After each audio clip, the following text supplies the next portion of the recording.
Alors, Monsieur le ministre, commençons donc cet entretien par la sous-région, Bamako, Ouagadougou, Niamey, 3 pays désormais ensemble dans le cadre d'une confédération. Près d'un an déjà qu'elle a été lancée, cette confédération, et qu'elle est présidée par le Mali. On reviendra bien sûr à cette présidence malienne.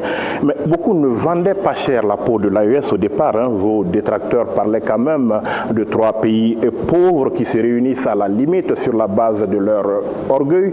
Alors, Monsieur le ministre, pour aller où?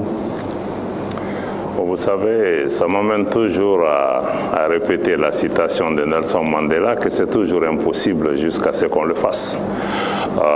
Pour l'AES aujourd'hui, c'est une réalité géopolitique dans la région. Elle a été mise en place sur la base d'une réponse à apporter à une menace existentielle. Aujourd'hui, cela nous a amené à pouvoir travailler ensemble pour renforcer la sécurité au niveau des 3 pays, mener des opérations conjointes, mettre en place une force unifiée, mais au-delà de la dimension sécuritaire, parce que c'est un mécanisme collectif d'assistance mutuelle, mais au-delà de cette question, nous avons quand même compris qu'il était important, après la mise en place de la charte du Liptako-Gourma, qu'il fallait passer à l'étape supérieure, qui était celle d'aller vers la Confédération des États du Sahel, basée sur les 3 piliers, la défense et la sécurité qui a été à l'origine, ensuite la diplomatie, la nécessité de parler d'une seule voix sur la scène internationale, mais aussi la dimension développement qui intègre le renforcement de la coopération et de l'intégration économique et régionale entre les pays et les peuples de la sous-région. Donc aujourd'hui, nous nous rendons compte que c'était quelque chose qui était nécessaire. Alors, un an déjà donc, que le Mali préside aux destinées de l'AES, près d'un an on va dire. Alors, avec quel bilan aujourd'hui? D'abord, le Mali est très honoré à travers son Excellence le général d'armée Assimi Goïta, président de la transition, chef de l'État, qui a été porté à la tête de la Confédération pour une première présidence, parce que nous partions pratiquement de zéro et la première priorité était naturellement de travailler à adopter une feuille de route. La feuille de route déclinait un certain nombre de dimensions importantes. D'abord, comment faire fonctionner la Confédération pour qu'elle puisse exister, les différents cadres qui existent. Donc ça, c'était vraiment un premier travail. Et ensuite, il a fallu aussi travailler à une meilleure coordination des efforts sur le plan sécuritaire dont j'ai parlé tout à l'heure. Ça, on voit sur le terrain les résultats que cela donne sur le terrain avec des actions coordonnées et des succès militaires qui sont rapportés contre les groupes armés, même si le défi sécuritaire reste encore une réalité. Sur le plan diplomatique, vous voyez que nos pays parlent de plus en plus d'une seule voix. Si je prends le cas de l'Ukraine, quand notre pays a été agressé par l'Ukraine, le Burkina, le Mali et le Niger ont entrepris des démarches communes auprès des Nations Unies, auprès de l'Union africaine. Quand il y a eu aussi la situation par rapport à l'Algérie aussi, l'attaque du drone malien aussi, nos 3 pays se sont exprimés d'une seule voix. Et de plus en plus, nous parlons d'une seule voix sur la scène internationale. Naturellement, c'est un travail de longue haleine, d'harmonisation sur ces questions-là. Et aujourd'hui, beaucoup de partenaires, que ce soit la Turquie, que ce soit la Russie, le Maroc ou d'autres partenaires, on vient de Berlin, reconnaissent de plus en plus cette réalité géopolitique qui est extrêmement importante.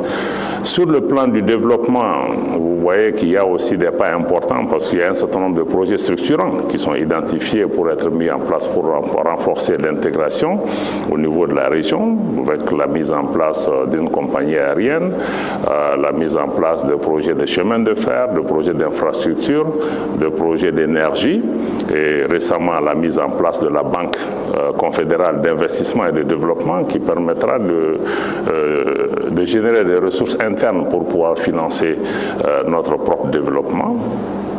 Il y a aussi un prélèvement communautaire qui a été mis en place pour pouvoir dégager des ressources propres au niveau de notre espace sur la base des importations pour pouvoir financer cela. Sur le plan aussi de la symbolique, vous avez dû voir aussi quand même qu'il y a les symboles et la visibilité de la Confédération quand même est une réalité avec l'adoption d'abord d'un logo, ensuite d'un drapeau et aujourd'hui un hymne, il y a un projet de radio, de télévision. Donc c'est vous dire que en en un an, il y a quand même du travail qui est assez enclenché. C'était vraiment pour pouvoir poser les fondements. Aujourd'hui, on peut dire que et nos populations, parce que je ne veux pas oublier aussi cette partie, il y a une mobilisation des hommes, des femmes dans les 3 pays, des activités culturelles qu'on organise ensemble.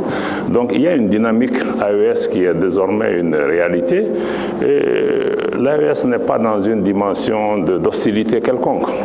Nous voulons pouvoir travailler pour l'intérêt de nos pays tout en maintenant des rapports pacifiques et des rapports de bon voisinage avec notre entourage immédiat et des relations de partenariat avec ceux qui le souhaitent et ceux qui nous respectent. Monsieur le ministre, le 22 mai dernier à Bamako, ici, il y a eu la première rencontre entre la Confédération AES et la CEDEAO.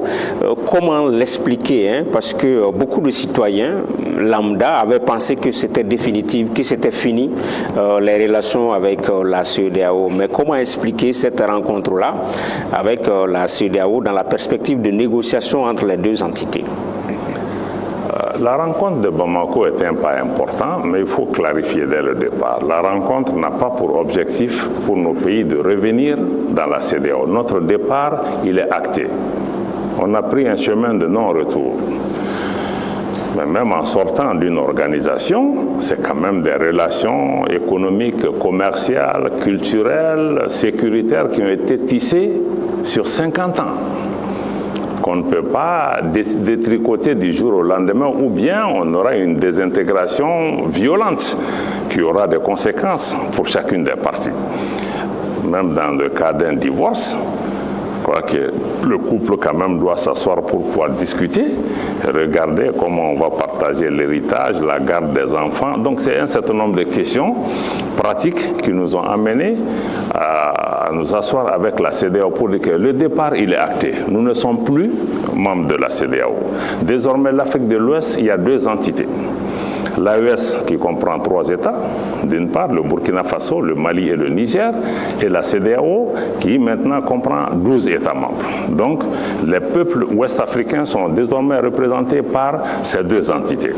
Ces 2 entités aussi doivent se mettre ensemble pour pouvoir discuter ensemble comment le désengagement va se faire sur le plan par exemple de la libre circulation des personnes et des biens, le commerce des marchandises, les questions commerciales, il y a des projets d'énergie et plusieurs projets qui sont... Donc ça nécessite, comme vous avez vu le cas de la Grande-Bretagne, quand elle est sortie de l'Union européenne, il a fallu s'asseoir, s'entendre et développer de nouveaux accords qui établissent les rapports entre les pays. Donc ça, je crois que c'est vraiment de comprendre que notre motivation, c'est de travailler à préserver l'intérêt des populations.